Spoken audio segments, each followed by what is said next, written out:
capacitance of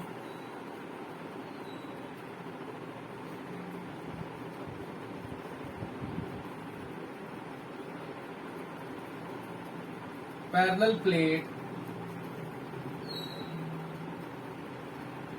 capacitor। अगर हम बच्चों पैरेलल प्लेट कैपेसिटर कंसीडर करें पहले की तरह, तो हम देखना चाहते हैं कि उसकी कैपेसिटेंस क्या होगी। So let A parallel plate capacitor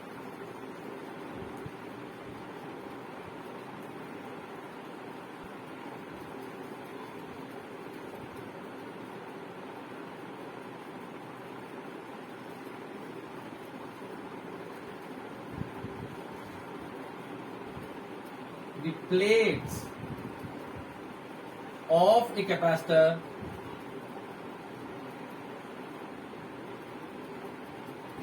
is epsilon not, यानी हम वैक्यूम कंसीडर करेंगे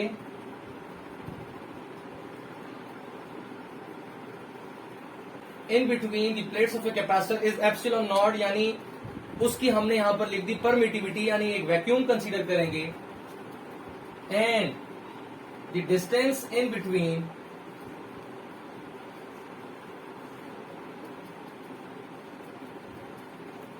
the plates is D, और जो डिस्टेंस हमारे पास जो प्लेट्स के दरमियान होगा वो हम कंसीडर कर रहे हैं कि वो D होगा। तो कैपेसिटेंस क्या आएगी? Capacitance in presence of a vacuum is capacitance vacuum Q divided by V। उसी फॉर्मूला को रीअरेंज करते हुए हमने क्या कर दिया, कैपेसिटेंस को ही लिखा, लेकिन कैपेसिटेंस में साथ में हमने क्या लिख दिया, वैक्यूम। थोड़ी देर बाद हम साथ में मीडियम का भी जिक्र करेंगे। अब बच्चों जब कैपेसिटर की हमने बात कर दी, कैपेसिटर के ऊपर चार्ज स्टोर होना शुरू हो गया और फील्ड भी बन गई, तो फील्ड इंटेंसिटी कितनी होगी दोनों प्लेट्स के दरमियान, उसकी भी बात करेंगे। इस इक्वेशन को 1 करके लिखते हैं और फील्ड इंटेंसिटी लिख लेते हैं। Due to the storage of charge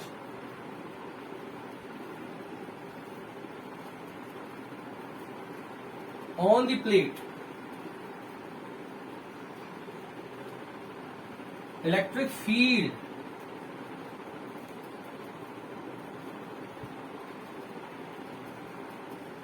is produced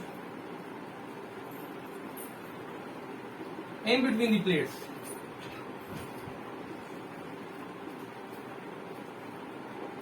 और दो पैरेलल प्लेट्स के दरमियान बच्चों जो इलेक्ट्रिक फील्ड इंटेंसिटी आती है वो हम गॉसेस की एप्लीकेशंस में पढ़कर आए हैं। The third application from the Gauss's law actually tells us about the field intensity in between the parallel plates of a capacitor. तो क्योंकि हमने पैरेलल प्लेट्स कैपेसिटर कंसीडर किया हुआ है, जो फील्ड इंटेंसिटी है उसका फॉर्मूला हम यहां पर लिखेंगे। Field intensity E equals to sigma over epsilon nought. मैं इस इक्वेशन को रोमन 1 करके लिख रहा हूं। ये हमारे पास आ गई उसकी फील्ड इंटेंसिटी, सो मैंने यहां पर लिखा due to the charge storage of the plates electric field produces in between the plates, और उसकी फील्ड इंटेंसिटी कितनी है, E equals to sigma over epsilon nought. अच्छा बच्चों, हमने कल इलेक्ट्रिक फील्ड इंटेंसिटी का एक और एक्सप्रेशन भी पढ़ा है in terms of the gradient, तो हम उस ग्रेडियंट एक्सप्रेशन को भी यहां पर यूज करेंगे। तो ग्रेडियंट एक्सप्रेशन हमारे पास क्या आएगा, मैं ऊपर से कुछ बातें रेस कर रहा हूं।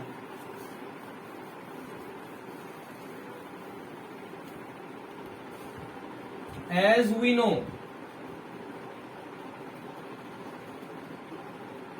E equals to V over D। इस इक्वेशन को मैं नाम दे रहा हूं सेकेंड इक्वेशन, रोमन 2 में लिखा मैंने इसको। V over D is the gradient, और वो ग्रेडियंट भी क्या था, फील्ड इंटेंसिटी था, और वही फील्ड इंटेंसिटी हमारे पास आ जाएगी between the plates of the parallel plate capacitor. अब क्या करते हैं, इक्वेशन 1 और इक्वेशन 2 जो रोमन इक्वेशंस हैं, इन दोनों को कर देते हैं कंपेयर।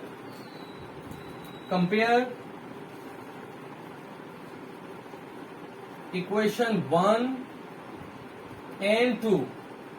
क्यों कंपेयर कर रहे हैं? क्योंकि बच्चों हम एक्चुअली जो पहली इक्वेशन है, main equation Q over V, वो इक्वेशन हम बनाना चाहते हैं। हम चाहते हैं कि इक्वेशन 1 और 2 को कंपेयर कर देने से हमारे पास ये फैक्टर बन जाए Q ओवर V, ताकि हम कैपेसिटेंस फाइंड कर सकें। तो यहां से फिर मैं इक्वेशन 1 को कर रहा हूं रेज, और दोनों इक्वेशंस को ऊपर कर रहा हूं कंपेयर। तो ये बन जाएगा हमारे पास V over D equals to sigma over epsilon not.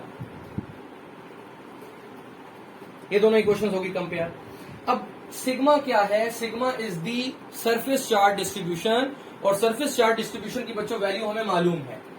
Surface charge distribution का फॉर्मूला है हमारे पास sigma equals to Q over area. ये भी हमने गॉसेस लॉ की एप्लीकेशंस को सॉल्व करते हुए डिस्कस किया था। Surface charge distribution is the ratio of the charge on the surface A, जिसका एरिया ए है। तो हम यहां पर सिग्मा की वैल्यू पुट कर देते हैं। Put value of sigma known as the surface charge distribution. तो ये इक्वेशन बनेगी V over D equals to capital Q over epsilon nought A. अब बच्चों क्या हुआ, जरा फोकस हम करें। हमने जो पहली इक्वेशन मिटा दी जिसके ऊपर लिखा हुआ था Q ओवर V, Q ये आ गया, V वहां से कर लिया है तो Q ओवर V बन जाएगा। सो इक्वेशन को रीअरेंज करके हम पहली इक्वेशन जैसा इसको बनाएंगे। Rearrange this equation,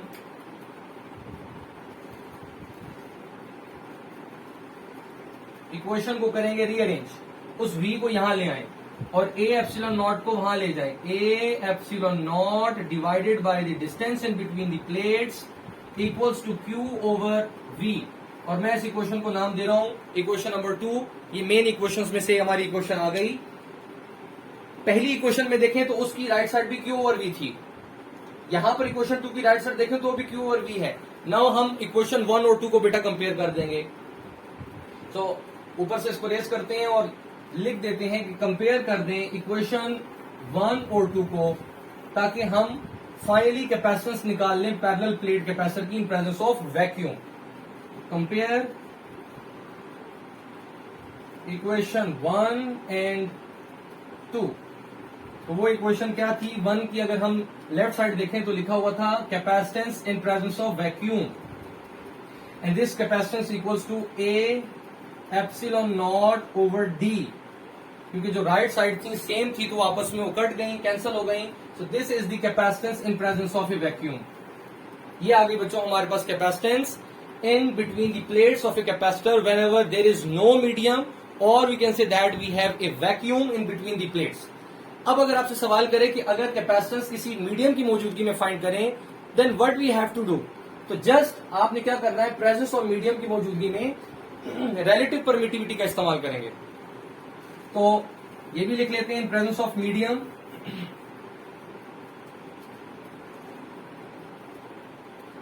in presence of medium the capacitance of the capacitor is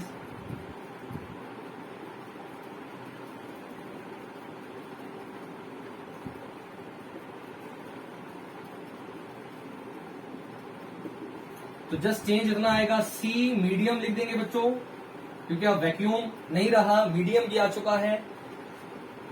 साथ में आ जाएगा A permittivity of the free space, तो हमेशा रहेगी क्योंकि फ्री स्पेस कभी भी खत्म नहीं हो सकती, मीडियम के साथ भी एयर रहती है। साथ में आ जाएगा permittivity, relative permittivity epsilon R divided by D। So this is the capacitance of the parallel plate capacitors whenever there is some medium in between the plates. और बच्चों अगर मैं इन दोनों रिलेशंस का इस्तेमाल करूं तो मैं फाइंड कर सकता हूं the nature of the medium in between the plates. मैं फाइंड कर सकता हूं द रिलेटिव परमिटिविटी। मैं ये देख सकता हूं कि जो मीडियम हम यूज कर रहे हैं उसकी परमिटिविटी कितनी है। वो कैसे हम फाइंड कर सकते हैं? By using these two relations. तो कैसे आएगी? The ratio of above relations is C medium over C vacuum. अगर मैं इन दोनों रिलेशंस का रेशो ले लूं तो बच्चों क्या होगा? A epsilon not epsilon R divided by D। Divided by this expression A epsilon not divided by D। Same factors को कर देंगे हम कैंसल, D से कट जाएगा, A से कट जाएगा, एप्सिलॉन नॉट से कट जाएगा, और बच्चों हमारे पास आ जाएगा C medium over C vacuum equals to epsilon R। तो क्या हुआ कि यहां पर हमारे पास एप्सिलॉन R रिलेटिव परमिटिविटी आ चुकी है, which is in between the plates of the capacitor, जो किसी मीडियम की ऑपोजिशन को शो कर रही है, जिसे हमने रिलेटिव परमिटिविटी कहा। और वो कैसे हम हासिल कर लेंगे? By taking the ratio of the capacitance of a capacitor in presence of medium and the capacitance of the capacitor in presence of a vacuum. अगर इन दोनों कैपेसिटेंसेस का हम रेशियो ले लें तो हमें पता चल जाएगा कि रिलेटिव परमिटिविटी क्या है, यानी दोनों प्लेट्स ऑफ द कैपेसिटर के दरमियान मीडियम कौन सा है और उसकी ऑपोजिशन कितनी है कैपेसिटर्स की कैपेसिटेंस में। सो यहां पर बच्चों हमारे पास कैपेसिटेंस भी आ गई कैपेसिटर की। यहां पर इस टॉपिक को हम रोकेंगे और नेक्स्ट लेक्चर में इंशाल्लाह हम बात करेंगे कि हम कैपेसिटर्स को किस तरह से कंबाइन कर सकते हैं, कैपेसिटर्स में पोलराइजेशन का अमल क्या होता है, और कैपेसिटर्स की चार्जिंग और डिस्चार्जिंग क्या होती है। तो यहां पर इसको भी एंड करते हैं। मुझे इजाजत दीजिएगा। अल्लाह हाफिज।